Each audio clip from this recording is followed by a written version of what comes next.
you have a system app you can't uninstall or disable? No problem, with Canta, you can remove that bloatware without even needing root. Within it, you find the app, select it, and tap the lower red trash can to remove it. That's it. You should no longer have that app in your app drawer. If you'd like to bring it back, head to the Restore tab, and you can bring it back to life just as quickly. It works like a charm.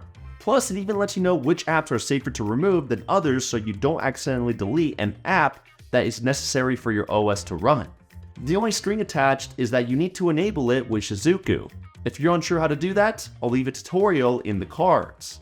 Dark theming on Android has come a long way. Almost every app, icon, and widget supports it. Most phones even let you schedule it or even modify its shade. But still, there's one place that doesn't let you switch between a light or dark theme, and that's the wallpaper. Once you set a background, that's pretty much it. Nothing changes. Well, not anymore, because with dual wallpaper, you can select different walls to automatically change whenever you switch to your system's dark theme. For example, on my Pixel 8, I usually schedule the dark theme to turn on from sunset to sunrise. So with dual wallpaper, I can have a bright and colorful background throughout the day, while at night, it'll automatically switch to a darkened AMOLED wallpaper. I can even choose different backgrounds for the lock screen to also automatically change with the dark theme. If you like some beautiful dual wallpaper sets, we created these that provide a light and dark theme so that you can get a seamless transition whenever the walls switch. We even made some for foldable devices, only on my Patreon. And just for the hell of it, we even created this yearly progress widget that lets you know how long we have until the year ends. It's also on our Patreon, along with dozens of other widgets and wallpapers we made in the past. Anyway, I'm sure we've all been there where we wanted to save a file from an app or website, but there just wasn't a download button. In those circumstances, I now turn to Save on Device because it adds a download button to the Share menu. That way I can share the file, look for Save on Device within the menu, and then download it straight to my storage. It's that simple. I'm not saying it's going to work all the time, but I'm sure in the future this can come in handy for specific apps. Plus, it's free and open source. What's also free and open source is Smartspacer. If you're an active viewer, you probably already know about this app because I've already shown it off in one of my latest videos. But for those who haven't seen it, Smartspacer lets you modify the at-a-glance widget to expand it even further. What do I mean by that?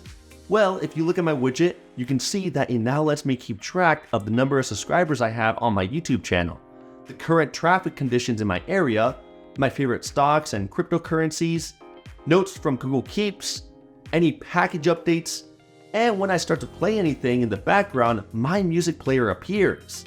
That's just the tip of the iceberg though. Inside the app, you can download many plugins to add to the at-a-glance, including Uber, Yahoo Sports, Samsung Health, Pokemon Go, or even Tasker. But the best part is that Smartspacer allows me to add the at-a-glance to the lock screen and my always-on display. It fits and works amazingly too. It also doesn't require root, works on any Android device, including non-Pixel phones, and is free and open source. It only requires the Shizuku app to get it working. Plus, if you're on a Pixel phone, Smartspacer still lets you keep the original at-a-glance widget on the Pixel launcher, so there's no reason not to use it. Just when you've seen it all, the Android OS keeps bringing in more surprises. The only thing that sucks is that it's not on the Play Store, so any updates it receives will only be found within their GitHub or Discord channel. So that makes it challenging to know when it receives a new update. And that goes for any apps that you don't download off the Play Store. So what I use is Obtainium, because it notifies me when there's an update for any app I download off GitHub, F-Droid, APK Mirror, APK Pure, and most other websites. And I can even update these apps inside Obtainium without even needing to jump to their different websites. It's super seamless and works amazingly. Plus, all I need to track these apps is the URL from where I downloaded them from. If you own a Pixel phone, this next app is for you. It's called Magnifier. It was released by Google last month, and as the name implies, it lets you turn your camera into a magnifier. That way you can enlarge and examine some of the tiniest details. Plus, when you snap the image, Google's algorithms enhance the shot and even let you apply different filters or let you control the contrast and brightness to get a clearer result. And sure, you could use your regular camera to get these macro shots, but the Magnifier app somehow lets you get even closer and provides better detail. I'm not sure how Google did it, but they did. So if you're trying to discover a whole new world, download Magnifier. Switching to the games, this first one is a sponsor called Raid Shadow Legends. And I know you probably already heard about it, but I think it's time you really find out what this game is about, because it's actually pretty fun. It's a turn-based MMO battle game where you collect and use different heroes to fight your opponents and other real-life players. They're even introducing a new set of champions with a brand new rarity called Mythical. And they're really cool, because not only are they the most versatile set of heroes that this game has ever seen, but they can also morph into completely different forms. Just like having two champions in one. Similar to this. Okay, that went a lot better in my head. Still, these new mythical champions have way cooler transformations. Just be careful how you use them, because they use the same artifacts, accessories, masteries, and blessings. To summon them, you can collect and use these new primal shards and unlock them inside the portal. Raid is also giving away some in-game items and real-life prices up until November 10th. Simply head to raidyard.plarium.com, enter your player ID, and start digging to see if you win anything. So if you want to give Raid Shadow Legends a shot, now is the perfect time, because if you tap my top link or scan the QR code in the corner, you'll get a free starter pack. So download it right away and I'll catch you on the battlefield. Alright, so this next game is called Billy Wants to Play. It's a horror game where you try to escape a secret shelter while being chased by a lunatic clown named Billy. To escape, you need to look for different clues and tools scattered around the map to unlock various doors and passageways until you finally get through the exit. Plus, if the clown reaches you 3 times in a row, it's game over. It reminds me of the famous Granny game since the controls and graphics are extremely similar. Still, it's really fun to play because the objects you need to find are never in the same spot each time you play a new game, and you never know when the clown is going to pop out. The only drawback is that the controls aren't customizable, so you must stick with their layout. Other than that, it's a fantastic game. I'm sure after multiple tries you'll even be able to beat it in one sitting. Next we have Tingus Goose, and to be honest, I'm not even sure how to describe this game because it's so weird, but I'll try my best. You start off with a woman who is giving birth next to her husband, and you need to pour water on her belly to sprout out the head of a goose. Yeah, and that's only the beginning. From there, the goose will begin to spit out multiple babies, and each time you tap the babies, they'll give you money.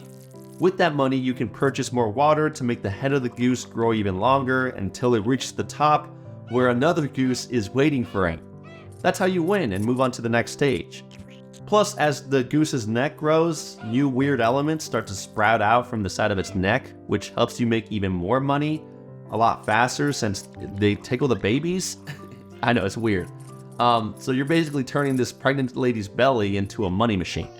Trust me, it only gets stranger as you progress. But even though it's probably the weirdest game you'll ever play, in some strange way, it's also kind of fun and very unique.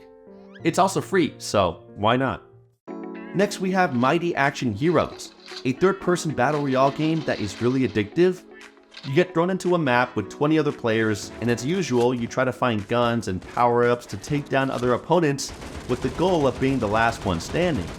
Plus, you can even call in a helicopter to help you out with your attacks. And if you find food on the floor and stand on top of it, that's how you'll get healed.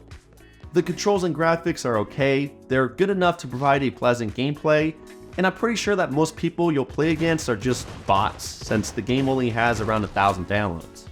Still, it's a great way to kill time, and since it's completely free, you don't have to worry about pay-to-win players. If you want more action with better graphics, check out Exist. You play as a ninja who runs across different maps, attacking different enemies. He has some pretty cool attacks that make the game even more exciting, and the environment is pretty well done.